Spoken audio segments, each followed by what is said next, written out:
focusing on the topic we're going to discuss this evening at 9 p.m. Very interestingly, over the weekend, Mr. Nitin Gadkari, Union Minister of Surface Transport, while he was visiting Maharashtra, answered a question about reservation. He basically said, even if you got the reservation, what would you do with it? There aren't any jobs. He went on to say that there are no government jobs right now and private sector jobs have actually contracted. This is perhaps the first time that a union minister within the government, in the cabinet, has acknowledged that we do in fact have a job crisis. Listen to what he had to say. समजा असं गृहीत धरलं की आरक्षण मिळालं तर नोकऱ्याच नाही आहे, कारण आता बँकांमध्ये हळूहळू इलेक्ट्रॉनिक IT आल्यामुळे नोकऱ्या कमी होऊन राहिल्या, सरकारमध्ये भरती बंद आहे, त्यामुळे शिक्षणात आरक्षणाचा फायदा स्कॉलरशिप फी मिळणार किंवा पण नोकऱ्या कुठे आहे? त्यामुळे आरक्षणाचा झगडा असा आहे की backwardness becoming a political interest. Honest Union Minister admits reality. Responding to the recent Maratha agitation and their demand for quotas in jobs, Nitin Gadkari on Saturday admitted that there is a shortage of jobs available in both private and public sector. It has created outrage. We have seen the kind of agitation in the last couple of weeks, especially going forward. We'll see a lot of agitation. At least 8 suicides have taken place, and now the minister coming around saying that there are no jobs in the first place. So how does it even make sense for you to continue your agitation? Gadkari's statement has sparked debate, with the opposition quickly cashing in. अगर नौकरियां नहीं है तो इसके जिम्मेदार कौन है? नौकरियां जनरेट करने वाले, नौकरियां ज़्यादा बढ़ाने वाले आप ही हैं. The government is yet to make any employment statistics public, but the harsh ground reality exposes the Modi government's inability to generate jobs. मैं सोचता हूँ कि वैकेंसीज है, लेकिन उतना क्रिएट नहीं कर पा रही है, सिस्टम का प्रॉब्लम है. नहीं, जहाँ तक ये बात है, अगर सरकार कह रही है कि रिजर्वेशन के बेसिस पे या फिर किसी भी बेसिस पे हमारे पास जॉब नहीं है, तो इनका सरासर कहना गलत है, क्योंकि इतनी सारी जनसंख्या बढ़ रही है, धीरे धीरे पॉपुलेशन बढ़ते जा रहा है. उस आधार पे हर एक क्षेत्र में, चाहे वो प्राइवेट हो या गवर्नमेंट हो, हर क्षेत्र में नौकरी की संख्या ज़्यादा होनी चाहिए. Mirror now asks, does the centre have a plan to ensure young India has enough jobs? Let's debate.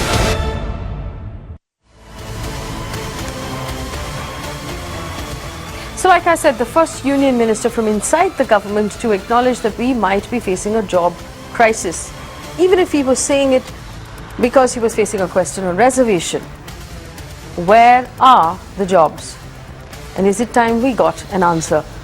Joining me on the show, Charan Singh Sapra, spokesperson of the Congress, Tuhin Sinha, leader with the BJP, Santosh Mehrotra, professor for economics at the Centre for Informal Sector and Labour Studies at JNU, Ravindra Gupta, Joint Secretary of the All India Bank Officers Association.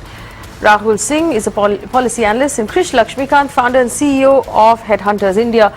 I welcome all of you to this conversation and thank you for joining us. I'm going to start with Santosh Mehrotra. Mr. Mehrotra, the question of where are the jobs?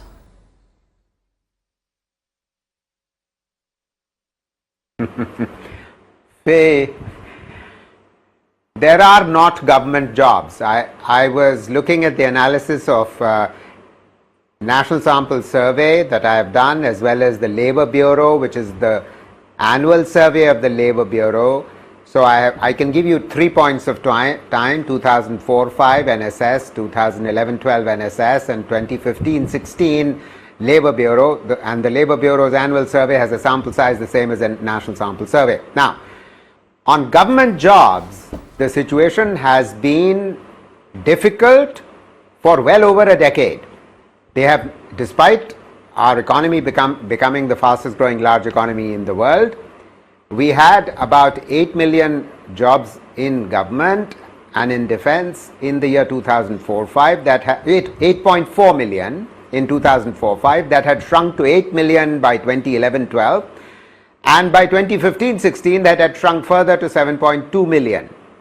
So you see, normally in a growing economy, and especially in the rich countries over a 100-year period, we saw that as per capita incomes rose, the size of the state increased, meaning public expenditure increased, and the number of officers in government increased.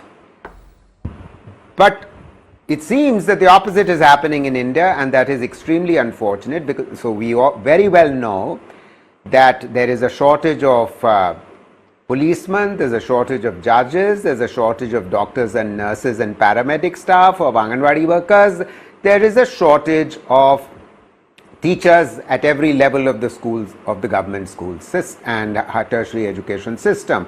So, so Gadkari Sahab is actually stating the truth that government jobs have not been growing for quite some time, and they are still not growing. In fact, they are shrinking, as I said. So, in fact, let me bring in Tuhin Sinha with the BJP. Mr. Sinha, has Mr. Gadkari pointed out the view of the government at this point? Is it his personal view? What's your official stand? No, Mr. Gadkari had made the statement in a completely different context, and the way Rahul Gandhi and the way the opposition have propped it up and pounced at it basically, only reflects Rahul Gandhi's inability to comprehend serious issues. Now, I'll tell you the context in which he made that statement. Mr. Gadkari, as a thought leader, simply, seemed to suggest that is reservation the only way to empower a community, because government jobs are limited, and both the communities, whether you talk about the Maratha community or whether you talk about the Patel community, are huge communities with at least 5 crore population. So when you compare it with the expectations that they have from reservation, their expectations may not be adequately fulfilled. That is what he seemed to say. It was by no means a reflection on the job creation ability of the government. Now, coming to some job creation data which I have, according to EPF data, between September 2017 and February 2018, some 3.1 million new entrants were added to the system. Now, and organized sector would only attribute to about, only account for about 50% of the whole job sector, because there are contractors, there are contractual workers. So, by any stretch of imagination, I would assume that the real figure would be around 6 million. But Mr. Sinha, for those isn't it also true that was the same year that the minimum salary to qualify for EPF was also changed? So a lot of people who already had jobs suddenly now qualified for a PF account, and that's perhaps where that sharp jump came from.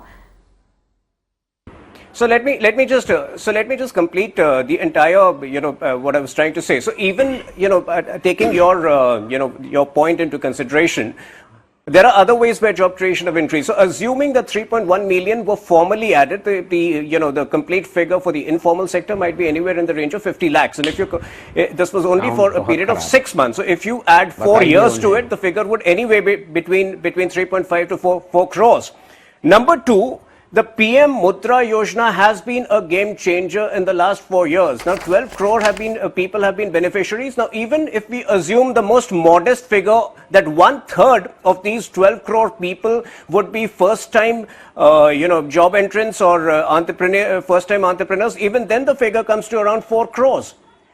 And then finally, look at the infrastructure development which has happened in the country. From 12 kilometers road construction per day between 2009 to 2013, now it's between 27 to 28 kilometers. So is there any evidence that these roads are being constructed by robots? Is there any indication that the per day working efficiency of Indians have doubled in a span of 4 years? Because the double the work is happening with the same, so that the double the work would happen with the same number of people. All right. So yes, there could be problem in authenticating the data, but there are enormous indicators to suggest that job creation has been happening and happening pretty satisfactorily. All right. So here are the arguments put forth by Tuhin Sinha of the BJP. First of all, he said context, that Nitin Gadkari made the statement was being taken out of context.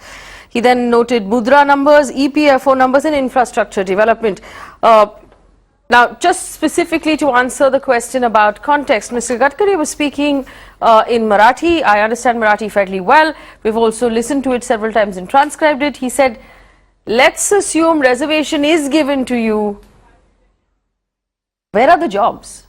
This was his statement. He went on to say, because in banks the jobs have shrunk because of IT. Government recruitment is frozen. Where are the jobs? So let's actually break that down for context's sake and examine each of it. Is government recruitment actually frozen? Let's just take that statement. That's a statement. It's not a question. He was not making a joke. He said government recruitment is frozen. Is government recruitment frozen? No, but at the same... Yes, go ahead. No. So at the same time, in February this year alone, some 91,000 people, got jobs in the railway. So as and when there is an opportunity, the government, the government recruitments have not frozen. And in his ministries alone, in his 3 ministries alone, forget the government sector, Mr. Gadkari has been on record, and it's an authenticated fact that more than 50 lakh people have got direct and indirect jobs. They may not be, permanent government jobs or conventional that was going to be my next argument, Tuhin Sinha. That was going to be my next argument. You argued that we've gone from creating 3 kilometers of highways every day to about 30 kilometers of highways, which is fantastic. Those highways are being built by Mr. Nitin Gadkari's ministry. You have Mr. Nitin Gadkari arguing that there are no jobs. So I'm having trouble actually working my way around this, because you're arguing that he's the one creating the jobs and he's accepting that there are no jobs at this point. So I'm not sure what to make of any of this, but let me bring in, let me bring Santosh Mehrotra back in again for one more argument, and then I'll open it up for the rest of my panel. Santosh Mehrotra, go ahead, please. Faye, I'm sorry to say that the sound quality in my earpiece is not very good. So would you kindly repeat your question, please, Faye? Okay, Mr. Mehrotra, Tuhin Sinha's arguments for jobs was, he said Mr. Gadkari is being taken out of context. The Mudra loans and the EPFO numbers, these arguments we've heard before, and he said infrastructure development of 30 kilometers of highways a day. Yeah, very quickly. Thank you. I heard that bit. Okay, you're asking me about Mr. Sinha's intervention. So very humbly and very respectfully, I would like to state 2 things.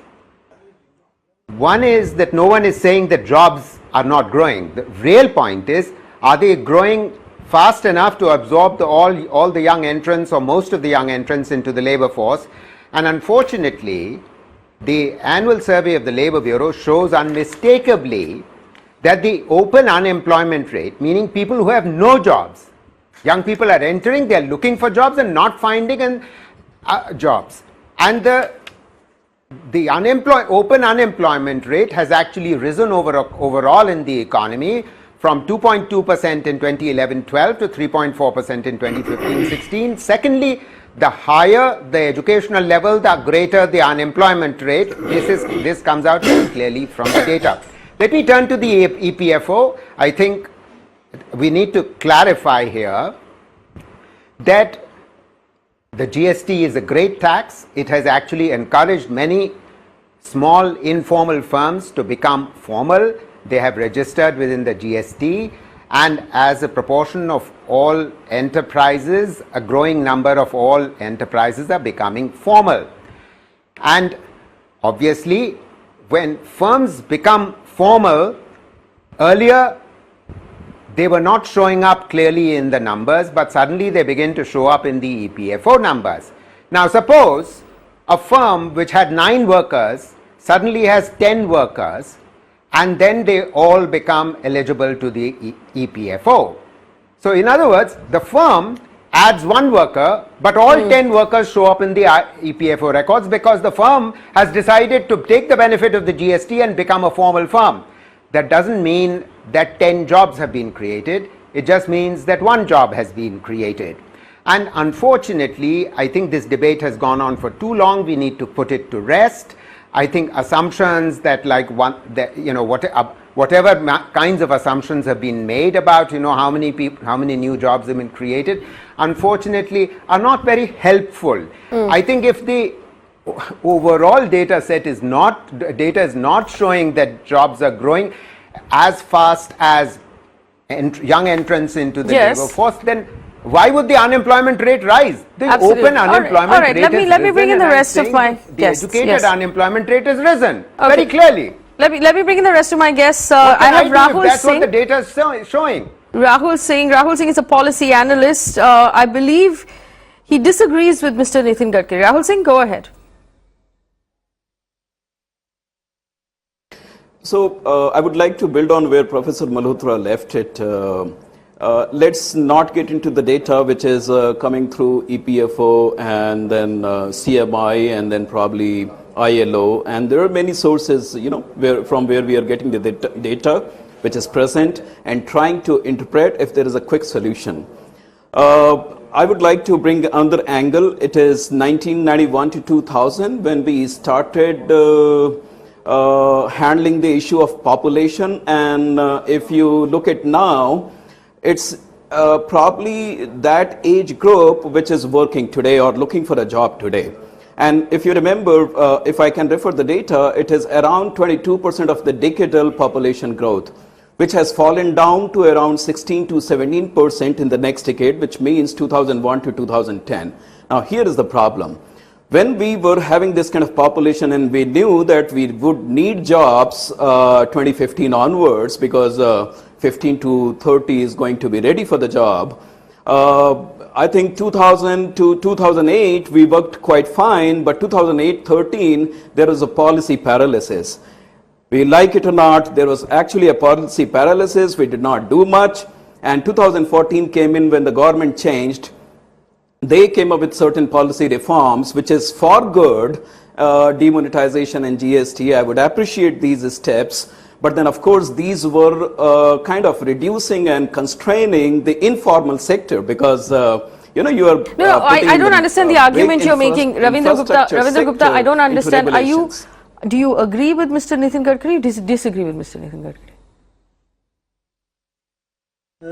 In reference to the banking and the bank. So I'm Rahul Singh. Sorry, Gupta. Sorry, Rahul Singh. I still haven't understood. Okay. If you agree or you disagree. Are we having a job crisis? No, I was building the context. Yes, we have. I was building the context. Indeed, we are having a job requirement. There is some level of crisis. But he was mentioning the government sector, not the private sector. Informal sector of India is approximately 81%. You can get always 81 to 85% of data. 15% is the government sector. So there is some serious issue in the government employment. It is connected with the political angle as well, and probably he is mentioning that reservation is not going to resolve the issue of employment to that sector which is looking for the reservation. Okay, all right. Ravindra Gupta ji, with the All India Bank Officers Confederation, Mr. Nitin Gadkari also made a statement about the fact that the jobs in the banks are contracting. Do you agree we're facing a crisis? Do you agree with him? No, jobs are not contracting. Basically, there is a manpower shortage and the number of the employees are reducing. This decade is the decade of the retirements. More are the retirements and the less are the recruitments against these retirements. If you find that few years back, our number was around 1 million. Now it has come down to only 800,000. So, in that way, you will find that the work in the banks are on the increase. As he said that 12 crore these Mudra loans were opened by the bank, 28 crores Jan Dhan accounts were opened, and moreover you feel that the stress is on this recovery of the loans and the NPAs, and moreover that all the bank employees are working day and night to complete their work, and this has been a feature in the banking industry that employees are reducing and the work has been increasing, and this has been the demand for a long time. So the banking is the lifeline, the nerve line of the any financial sector and the economic sector. But as on date, since banks has to deal different number of segments, different number of activities, and it is a very risky affair, and at this moment definitely that more recruitments are needed. The pace that retirements are happening, the recruitments are not coming. That's why the recruitments are not coming. All right, one last person to bring into the panel, and that's Charan Singh Sapra of the Congress Party. Charan Singh Sapra, thank you for joining us. Do you agree with Mr. Nitin Gadkari that we are actually, and I just want to catch you up, Tuhin Sinha of the BJP said the entire Congress was taking Mr. Gadkari's statement out of context because you lack an understanding of these matters. Mr. Sapra, please respond. See, Faye, though Nitin Gadkari has scored a self-goal, but he has spoken truth.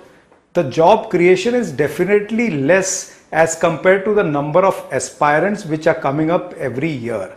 You see the data, there's a big difference in it. And the BJP leaders, right from Mr. Modi to all the state leaders, they have been promising, 2 crore jobs each year, which they have filled. That's what the whole nation is asking. And that's what Shri Rahul Gandhi has today asked, that Mr. Gadkari, the whole nation is asking what you're asking. Kindly ask your Prime Minister, where are the 2 crore jobs each year, which he had promised in 2014? The job creation, whether it is the banking sector, whether it is the government sector, or whether it is the private sector, these job creations have gone down drastically. The government has not made a detailed study into it. They have not been sincere in tackling this issue, and grossly the government has failed, I should say. That's why you see a lot of agitations happening across the country, and why these issues also are coming, like Maratha reservation or probably all the other reservations in the country, because there is a gross unemployment. No, there's a gross unemployment. Faye, this Maratha Arakshan issue or the Maratha reservation issue is not coming now. It's from so many years. But now it is being aggravated because there's gross unemployment. When people don't have employment, they don't have any job to work, they are on streets always. So this is the whole issue. BJP has to be serious. Right, and I know Tuhin Singh will want to respond to that, but Tuhin Singh, one more question from me before you begin responding. Employment surveys, which the Labour Bureau under the Ministry of Labour and Employment used to conduct every year, was stopped in 2016, and we haven't had any data on employment since then. Why is that? See, Faye, I can't comment on the Labour Ministry move right now, but I have explained right at the start, and for the benefit of Mr. Sapra, I will again explain that the amount and the quantum of infrastructure development work which has happened over here, those have not happened through robots. Those have not happened because, the efficiency of people in the working in those infrastructure projects doubled overnight. Those have happened because extra people have been employed, and at least double that number of people have been employed. Now, yes, if there is a problem in the authentication of data, don't give false figures to the people of India. Don't interrupt each other, propaganda. Please understand that if there was a real unemployment problem of the kind which Congress has been hallucinating or wanting people to believe, then please understand that there would be real unrest. Congress wouldn't have to manufacture unrest and fail every time. So all this propaganda, I agree, job creation needs to be precipitated, the pace needs to increase, but then this whole picture that everything is jumla, that everything is a failure, I think the Congress needs to grow out of it. All right, hang on. I'm going to bring in Krish Lakshmikant, but 1 second, Tuhin Sinha. There is unrest. Let's not be under the impression that there isn't unrest. Secondly, the hallucination at this point of the lack of jobs is happening within the union cabinet. That is your inference. Within the union cabinet, it was a BJP union cabinet minister who said that there are no jobs. And finally, you keep saying that the jobs are being created by the highways and infrastructure sector, which is Mr. Gadkari's ministry itself. So if he's creating the jobs, why is he going around saying that there aren't any jobs? He said that in a different context. I'll tell you what. I will have my team pull out a longer version. We paid 2 minutes of his answer.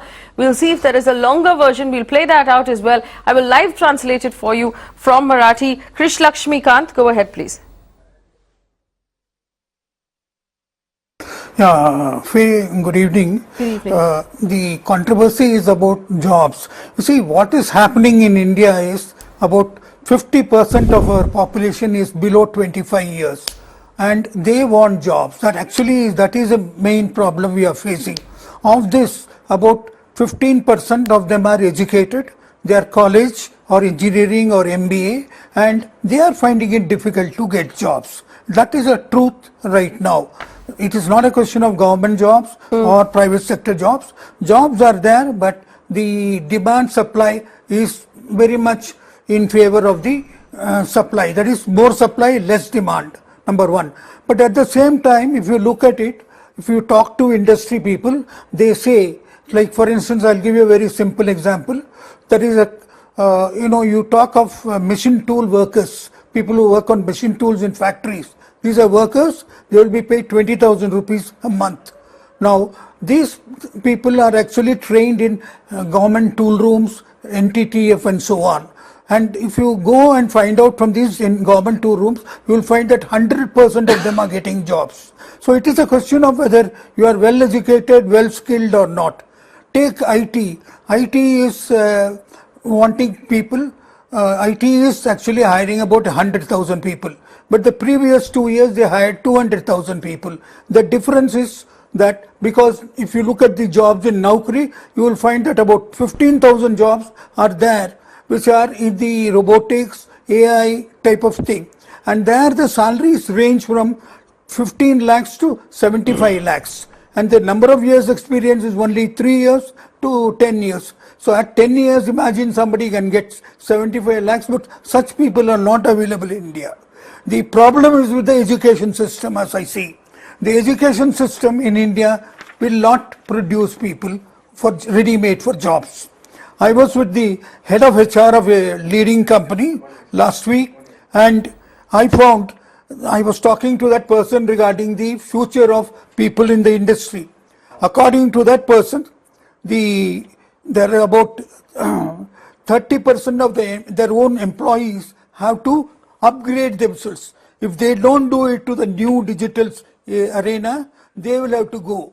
So that is what it is. So no job is permanent, no skill is permanent. You have to change, Yes. you have to keep on reading, learning. Number one. Number two, you look at Sweden. Sweden has introduced computer education from class 5. Why not India? We are having a question of whether Kannada should be there, Tamil should be there, social studies. No, Krish. What is wrong if we don't teach them The point English is, the point is, computers? the truth is, Krish Lakshmikant, unfortunately, we keep having these conversations, but there's no data. All of the data that all of us have is anecdotal. Why don't we have unemployment data like all of the other countries in the world that tells us how many of our people are actually unemployed and how many of our people are employed? We're counting pagodas, we're counting EPF, we're counting all of this other anecdotal data. I know someone who didn't get a job, I know someone who got a job. How are we ever going to arrive at a conclusion to this debate if we don't have hard data to go on? And the truth is the government has stopped counting the hard data 2 years ago. One wonders why. I saw Ravindra Gupta's hand go up. Mr. Gupta? Go ahead, please. The another reason for preventing these jobs in the government sector, public sector and the private is that is the profitability and the expenditure on the staff. In fact, the organizations are now trying restricted this filling these vacancies just to increase their profits and to stop the expenditure on the staff. So this is also one of the great reason that many of the vacancies, thousands, hundreds of vacancies are lying in this organization. So this is another reason which has been preventing this government and the public sector to appoint and recruit more people. And moreover, the another reason is also that, and many of the people are also not attracting to these jobs. Reason being the salary structure in this organization is not up to that mark as compared to the private sector. So with the available workforce, the government is trying to complete the job, and that's why this working hour has been increased and the stress and strain the staff is facing, and they are No, also but you know what? You know what? Okay, if if business were in fact expanding, if everybody was adding new factories and new facilities, and we were expanding business, we would be adding jobs and not saving costs. There are only two modes for a business to be in: expansion or cost cutting. And it seems like a lot of the businesses are in cost cutting right now. Prateek is on the phone line from Sultanpur.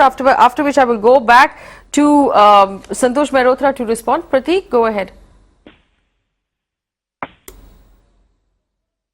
Prateek, can you hear me? Hello. Yes, Prateek, go ahead very quickly. What would you like to say? Hello. Prateek, can you hear me? This is Faye D'Souza from Mira Now. Yes, ma'am, I can hear you. Yes. What would you like to say, Prateek? I would like to say that Modi government has totally failed on the battle of making jobs. And Modi has come in the power in 2014 saying that he will produce 2 crore jobs. Hello? Yes. Yes, we can hear you. Go ahead. We're all listening. Yes. but he has totally failed in that. We are very far from the achievement that he has failed.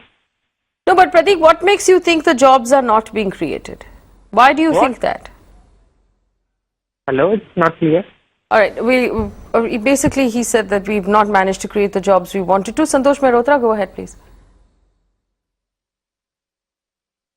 Yeah, well, I'm going to sort of pick up the point that Faye, you were making about the fact that too much of our jobs analysis is based on anecdotal evidence rather than on data, and there is issue with data.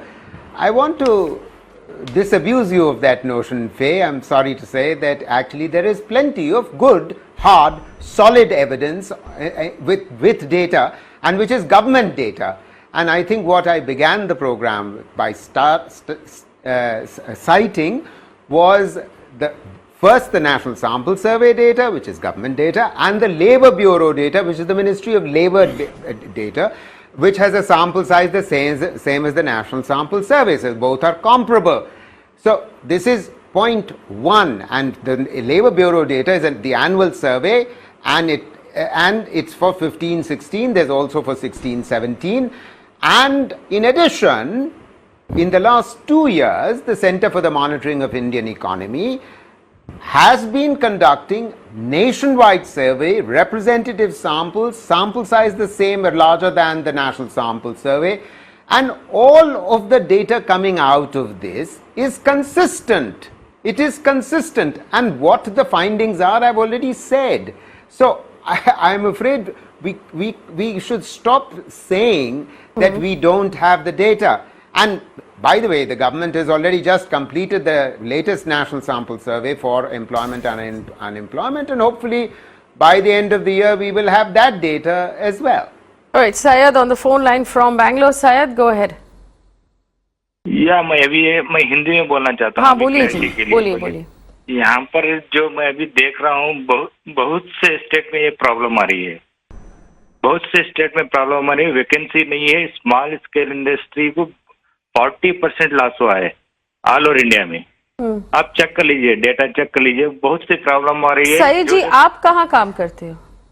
मैं तो IT में काम करता हूँ। वहाँ पे भी बहुत दिक्कत आ रही है बेंगलुरु में। कैसी दिक्कत आ रही है? क्या क्या हुआ है आपके ऑफिस में? क्या हुआ है? नहीं, ठीक है, लेकिन ऐसी बात नहीं है। लेकिन जो लास्ट 4-5 सालों पीछे जो अपॉर्चुनिटी रहती थी, अब उतनी नहीं है।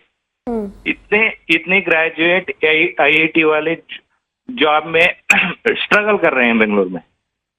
उनको 4-15 हजार का सैलरी में काम करना पड़ता है उनको। अच्छा, सैलरी भी कम हो गई है? सैलरी भी कम हो रही है, इतना ग्रोथ नहीं मिल रहा है। 30% ग्रोथ मिलता था एवरी ईयर, अब 10% देने में भी आईबीएम आगे पीछे देख रही है। आईबीएम ऐसी जबरदस्त कंपनी है और 10% ग्रोथ देने में आगे पीछे देख रही है। ऐसी सिचुएशन में हम कहाँ पढ़ेंगे या क्या करेंगे, यही सोच रहे हैं हम। Tuhin Sinha, do you want to answer that or do you want to respond to that? Well, he's talking about the private sector, and private sector, is subject to a lot of vagaries which are not directly under the control of the government. So I can respond insofar as the government is concerned, but insofar as the private sector is concerned, obviously there are other factors at play. Okay, so let me rephrase the question then, Tuhin Sinha. Directly in the hands of the government. Let me rephrase the question. If you're saying that the private sector is controlled by, if I quote you, vagaries that are not under the influence of the government, bringing in foreign investment to start up new companies is under the influence of the government. The ease of doing business was under the influence of the government. Make in India was part of this government's plan. Actually raising funds from foreign investment, foreign direct investments was a lot of things that this government talked about. If all of those things had actually been done, the private sector would be thriving and would be creating more jobs. How many new investments have we had in the last 4 years of big companies like either IBM or Microsoft or one of these companies expanding and creating far more jobs in India than we had before we started, say, 2015? Tuhin Sinha, please. Well, we have improved the ease of doing business. India has consistently, come in the first 100, has been ranked in the first 100 in the last 2 years, and that is a step forward towards getting in big investment. The GST has been another transformative step in that direction. So it's a matter of time, and sooner than later, I think it's a matter of time before the big investments come in, because this transformation in terms of GST, the steps taken to improve ease of doing business, like one of the panelists was just saying before me, between 2009 and 2013, there was an absolute policy paralysis. It has taken us 3 to 4 years to bring in these transformative steps, which were uphill steps, which were difficult steps, and now it's a matter of time before the investments start flowing in. A matter of time before the investments Faye, flow in. Okay, and I'm opening it up to the whole panel. Charan Singh Sapra first, and then others can respond. Yes. So because the ease of doing business ranking, whatever the is not BJP done by an spokesperson Indian might agency. say, can I talk, please? Yeah. See, whatever the BJP spokesperson might say, the real issue is that the credit growth is all-time low. There is no private investment coming in. The exports have taken a hit. There is an agrarian crisis. There is a crisis in the small scale industry also. This government has failed in startups also. Startups, they have failed. Make in India, they have failed. Stand Up India, they have failed. All the schemes which they had launched, they have failed in that. That's why we are not finding the jobs, and the youth is largely unemployed, or one of the caller was saying that even the salaries have reduced. So this is a very serious situation. The BJP spokespersons can give any amount of data, but the fact at the ground level is that there are no jobs or the salaries have reduced, and that's what concern which was there in the mind of Nitin Gadkari has come out someday. So that's how the BJP has to face the reality someday. Today the Nitin Gadkari, he has faced the reality, tomorrow somebody else will say. When they go to the ground level, they in their own constituencies, they have to face this music. So BJP has to realize that the entire economic situation has gone down. Well, for those of our viewers who just tuned in, this is what we're talking about. Mr. Nitin Gadkari over the weekend made a statement in reaction to the demand for reservations, saying, what will you do if I give you a reservation? There are no jobs. And now it has spiraled an entire conversation. If this is in fact the first admission coming from inside the government's union cabinet that we do have a job crisis. Now, Tuhin Sinha, the representative of the BJP, believes that the statement is being taken out of context. And in order to check whether or not we are taking it out of context, we are playing the full answer, which is about 1.5 minutes, Tuhin Sinha. It's in Marathi, but we'll play it out. There's a translation at the bottom of the screen, and if needed, I can translate again. Can we play that out, please?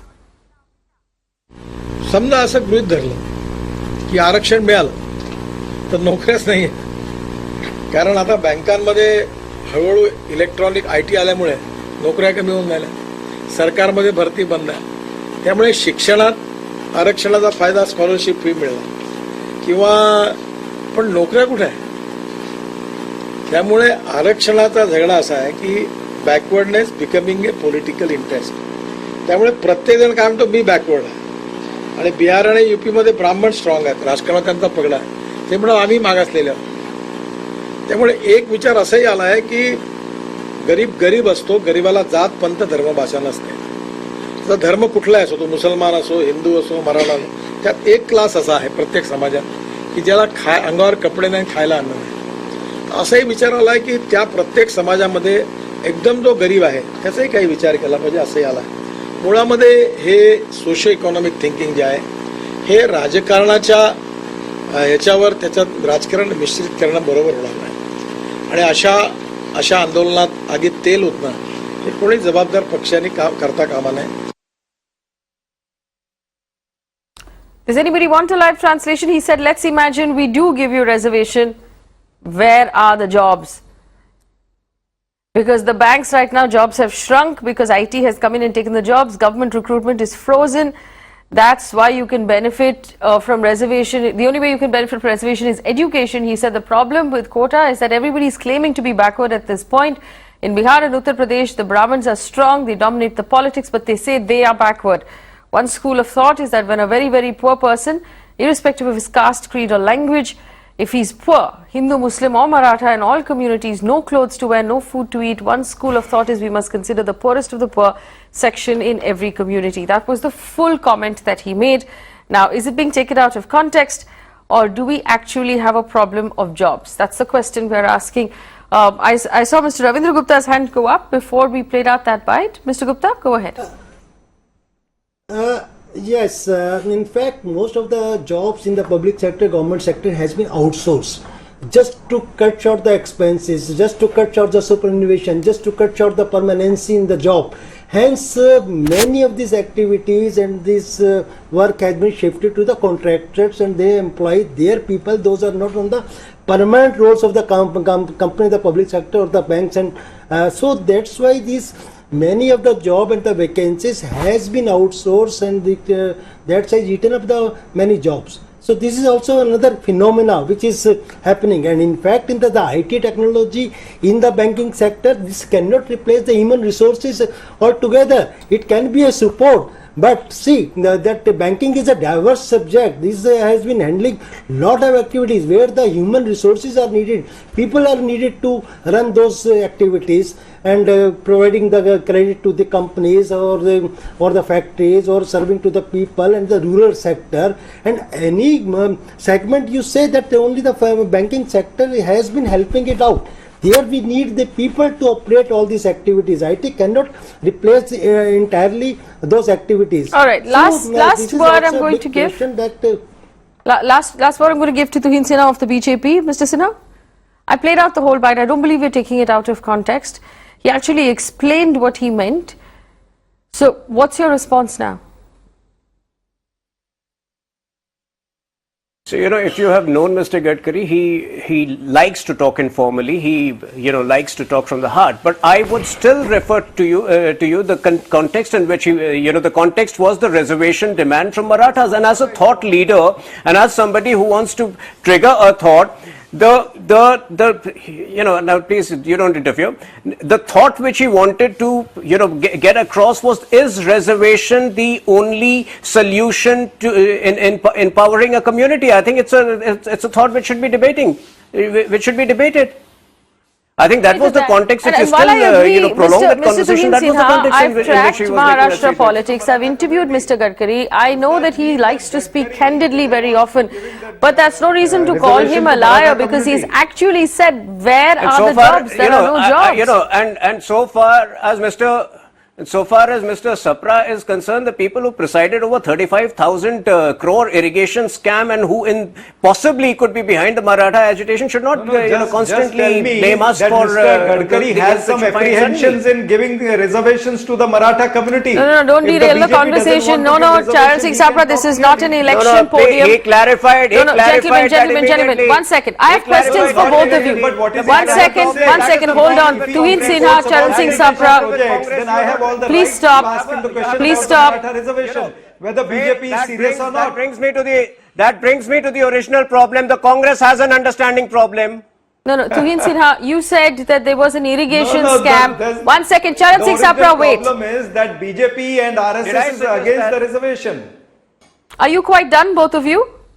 You will not treat my show as an election podium. Tuhin Sinha, if you said people have presided over an irrigation scam, are those people in jail? Have you managed to arrest any of them? Have you managed to prosecute any of them? You keep making allegations. It's been 4 years, 5 years nearly. Why aren't any of them in jail? They can only shoot and scoot. That is the BJP policy, shoot and scoot. No, the responsibility is already fixed, and there has sufficient action has been taken against it. The hit and run is you can dig out information from the public domain on it. No, you have no. No, is it a figment of imagination? The irrigation scam? Are you trying to say is it a figment of your imagination? Today, if the what about the Chiki scam? What about the scam of Vinod Tawde? What about the scam of 17 ministers of Maharashtra? What about the scam in which the chief minister is involved in the Navi Mumbai land scam? What are the answers for that? The 500 crore scam of the Mumbai Municipal Corporation. Do you have any answers for that? Gentlemen, this is gravely disappointing, I must tell you. Of Maharashtra is primarily accounted for. Is primarily due to the irrigation scam.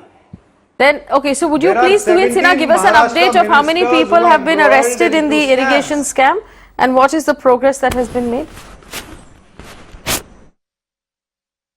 See, you can check out you can check out your own data. I don't have it right now, but the Anti-Corruption Bureau, no, what do you mean you don't Okay, have answers already? that is for Faye Already to the check. NCP leaders have faced the music. That means the already BJP NCP spokesperson has already come NCP leaders unprepared. have faced the music for that.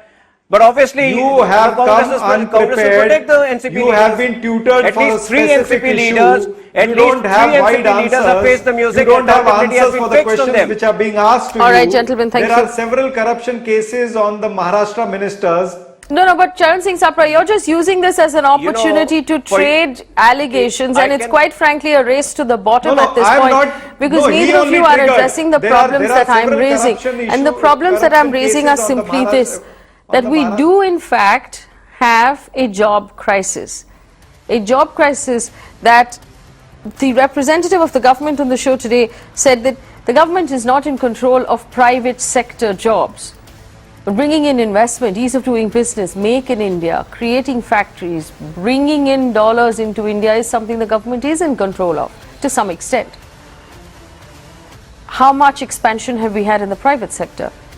We have a member of the Union Cabinet now for the first time acknowledging that we do have a job crisis. In whatever context he said it, he said that we have a job crisis. Is it time perhaps that the government acknowledge that there is a crisis and do something about it? The longer we spend discussing or ignoring or actually validating the problem, the graver it becomes.